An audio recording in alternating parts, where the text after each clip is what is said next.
வந்து கம்பல் பண்ணி நம்மளை சூஸ் பண்ண வைக்கிற நார்சிஸ் கூட சேர்ந்து வாழக்கூடிய வாழ்க்கைங்கிறது தான் இருக்கிறதுலே ஒரு ட்ரமாட்டிக் எக்ஸ்பீரியன்ஸாக இருக்கும். ஏன்னா இது பர்மனண்ட். நார்சிஸ்னுடைய அபியூஸுங்கிறது பர்மனண்ட்டாக கடைசி till the last breath of them, till the last breath of me, கடைசி வரைக்கும் இருக்க தான் போகுது. இது ஒரு அபியூஸ். இந்த அபியூஸுங்கிறது டெய்லி நடந்துகிட்டு இருக்கு போகுது. ஏன்னா அவங்களுக்கு இருக்கிறதுங்கிறது ஒரு மனநோய். இது பல பேர் வந்து பணத்தாசை, பதவி ஆசை, தன்னை வந்து எல்லா இடங்கள்லையும் பெருமையாக பேசிக்கணுங்கிற ஒரு ஆசை அப்படிலாம் பல பேர் அதை ராங்காக இன்டர்பிரேட் பண்ணிக்கிறாங்க. உண்மையிலே கிடையாது. பணத்தாசைங்கிறது அடங்கக்கூடியது. ஒரு பணத்துக்கு இவ்வளோ பணம் அப்படிங்கிறது ஒன்று அவன் டார்கெட் வச்சிருக்கானா அதை விட ஒரு 10 மடங்கு அதிகமாக கொடுத்தா அவன் அடங்கிடுவான். அதை விட ஒரு 10% அதிகமாக கொடுத்தா அவன் அடங்கிடுவான். அது அடங்கக்கூடியது இல்லையா?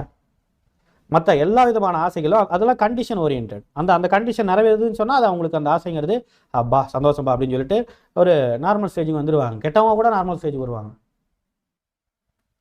ஏன்னா ஆனால் இந்த நார்சிஸ்கள் வந்து ஒரு மனநோயாளிகள்.